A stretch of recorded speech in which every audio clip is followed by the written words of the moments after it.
Hey guys, welcome to the first episode of Beyond Initiative. This is an episode where I talk to you people, I talk to you guys about roleplay and roleplay stuff and GM stuff and other things. So today our first topic, if you read the title, is that we're going to talk about how to get your kids involved if you have young children. We're looking at age groups between like 5 and middle school, because usually if a teenager's interested, they're probably already playing, or don't have a group of friends to play with, in which case we can discuss finding a group in another episode. So let's first take a look at the fact that everyone role plays, right? Everybody does. What do you mean, Randall? When you're a kid, you play games all the time with everything. The Floor is Lava, for instance, is role-playing. You have played a role-playing game. You have role-played that the floor is lava and that you cannot stand on it. If you have played Cops and Robbers, you have role-played. If you have done Cowboys and Indians, you have role-played. If you've played House, if you've played Doctor, you have role-played. If you have done any of these things as a kid, you have role-played in some shape or form. So yes, I hear some of you now, Randall, that's LARPing. But LARPing is, in its fundamental basis, still role-playing. So where do we go from here? How do we get interest, right? How do we pull interest away from those games and into tabletop gaming? It's a good question. The first thing I would say to you would be to create an environment in your current group, if you're the game master and you're hosting at your house, where your child can kind of be in the room, kind of watch, observe, if you will. What I mean by creating an environment is that you don't want them to have cursing, suggestive themes, dark themes, extreme gore, things like that. You want whatever you're uncomfortable with your kids seeing, you don't want them to be involved with hearing or being in a role play group with. So you don't want to create an environment where they get attached to that, and you also don't want to build an environment where they're learning things that are wrong. If your GM is not okay with it, and your group won't agree to becoming PC, or you don't really feel comfortable moving your child to another person's house, which I wouldn't feel comfortable with, there are other options. You can do other things. For instance, choose your own adventure books. Choose your own adventure books are effectively role-playing. You are effectively giving them, as the GM, you're reading them the section, and they are choosing what the character does. There are a special kind of role-playing books. I'm not sure what they are. If I find out, I'll put them in the description area. There are special kind of role-playing groups that actually have stats, and they play themselves. They have character sheets on the back, and as you go through the books, you get things for that character, which help you out in the future. Tell them stories. If you're a creative GM, and that's how you want to get them involved, tell them bedtime stories that involve them. So maybe your daughter's name is Amanda. Amanda the cleric enters a village. People are weeping all around her. What do?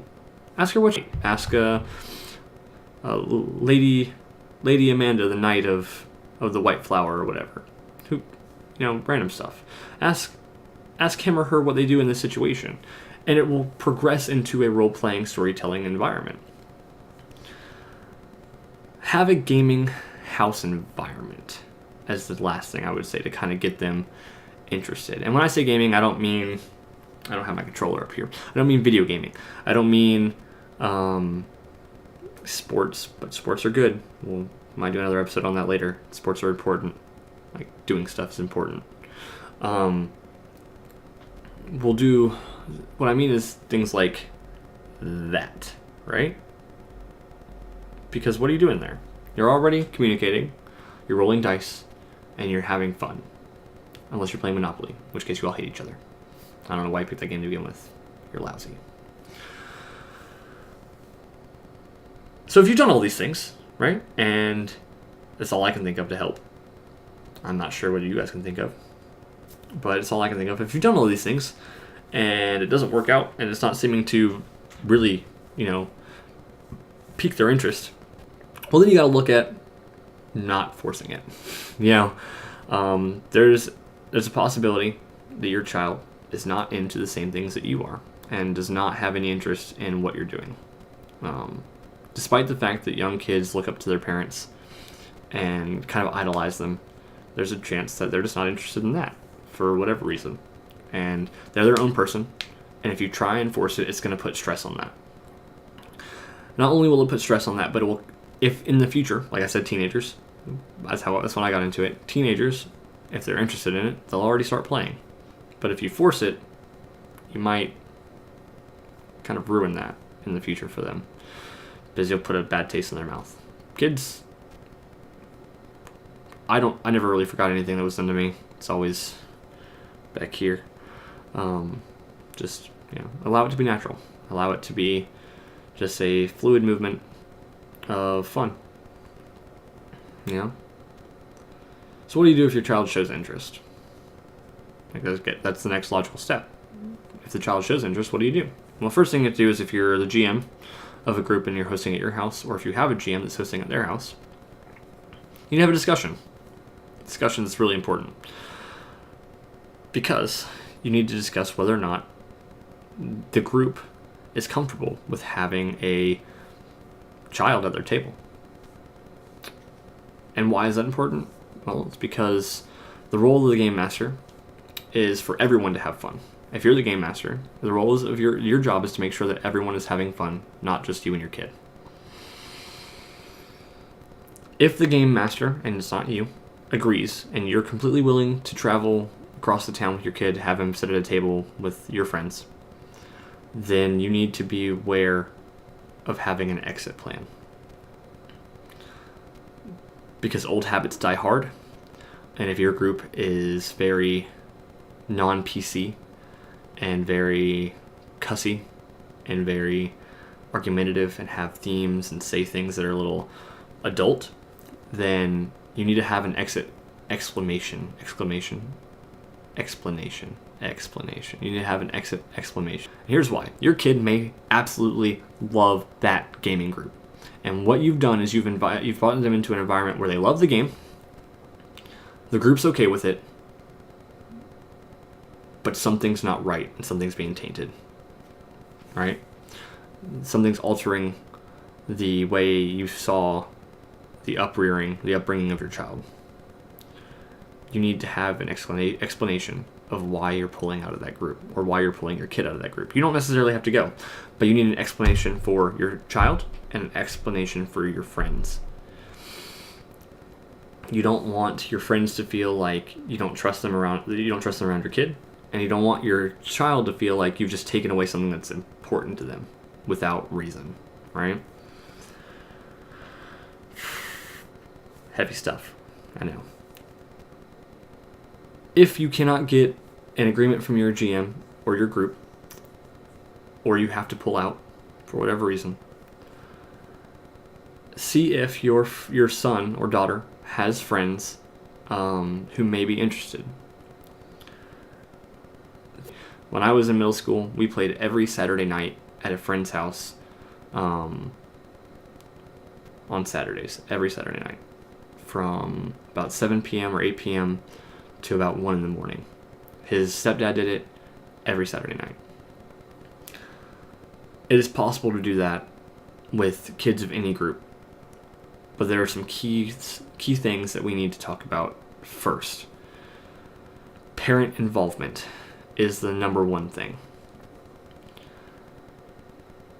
If a child comes to your house with your son or daughter and they are completely like gung-ho about the game and all about it, right? You need to check with their parents first, because there's still a stigma about role-playing games like Dungeons and Dragons. If the kid's about it and the parents are not, you need to be the adult and go ahead and do it. No, I'm just kidding. Don't do that. You need to go ahead and tell the child that his parents are not okay with it, and that you are not going to run the game for him or her. Right? Sucks. I know it sucks. I know it would suck from the receiving end as well, especially with a kid who's really confused about why, right? Especially if the parents have not had that discussion with their kid yet.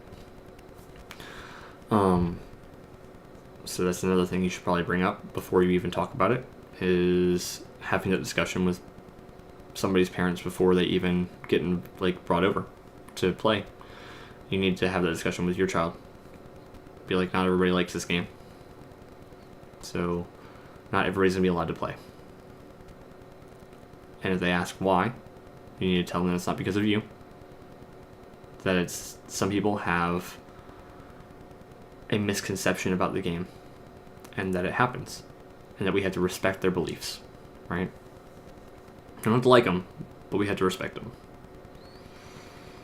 So with that out of the way, the next thing you have to do is you have to make sure that the environment for a bunch of kids is correct. Like, you have to make sure that you keep the plots away from moral ambiguity. You have to make sure you stay away from dark motifs. You have to make sure that your stories are almost just like knights and towers and wizards, and that's it. You do good deeds, you get good things. That's the gist of your story, right? That's the second thing. Second most important thing is that happens. So yeah, communication and plot are two important things when it comes to an all-kid group. Okay? So what if your child, God forbid, has no friends, or their friends are just one games? Maybe your wife's not interested in it, maybe your daughter's not interested in it, but your son is, or your vice versa, your daughter is and your son isn't. One-on-one games. Play a game where you can manipulate the rules a little bit. For instance, Pathfinder, you can change the rules to where every round and every type of combat, you use the duel rules instead of regular combat rules. And the reason you do this is so that you can make combat more fluid and make more sense for one character. It's also you can scale HP for your character and your son or daughter's character, and you can scale AC for your son or daughter's character based around them being first level and only being one of them. If you still want it to be this grand epic story, But on the flip side, what if your wife and daughter or son are all involved, right? What if everybody loves this game? What if everybody is all about it? Well, then you need to look into group games, a group game night. I feel like this is the best way of going about it because it promotes teamwork, it promotes communication, it promotes critical thinking. It can be a learning hour. You can teach about morals, certain morals. Like every session can have a moral. It could be better than a bedtime story, in my opinion, once a week, because it's an interactive moment, right? So we've gone through what to do, how to get your kids involved, what to do if your kid doesn't want to get involved. Now we need to look at what games. So if we go here, this game here, there, this is called Hero Kids, right? It's a game that's designed with, I think, a 2d6 system. I think 7 classes or 8 classes now, with an alchemist, a sorcerer, a warrior, classes like that, and very simple dice system. Like a very simple, you have a certain amount of abilities. It almost plays like 4th edition, and that you have a certain amount of abilities, and those are the abilities you've got. Leveling up just kind of makes abilities better, from what I've read. Then there's this game right here. This is Little Wizards, right? Little Wizards. Very similar to Hero Kids, and that is made for children from those age groups. Start off simple. Start off with simple games. Very, very simple games. You don't need your kids trying to figure out what the hell these mean, okay? These are complicated as fuck. You also don't need tons of math or percentages. I mean, you could teach them, but it's better to kind of go with a dice system, like in a board game, that they've already learned, like a 2d6 system. So that's kind of what I've got. I'd like to add a disclaimer that I am in no way a developmental psychology specialist. I am in no way a child specialist. I have no idea. My son is 10 months old. These are just things that I've kind of thought about when he gets to that age, to kind of try and see if he's interested in it. It's nothing that I've planned or executed or gone through with. So if there's anything I've messed up or anything you want to criticize me for, feel free to comment down there. I'm a human, so I make mistakes. Please like and subscribe. Please join the channel and discussions. Join us for all on Facebook and on Twitter. You can check me out on Twitter. I'm at RandyGBiv.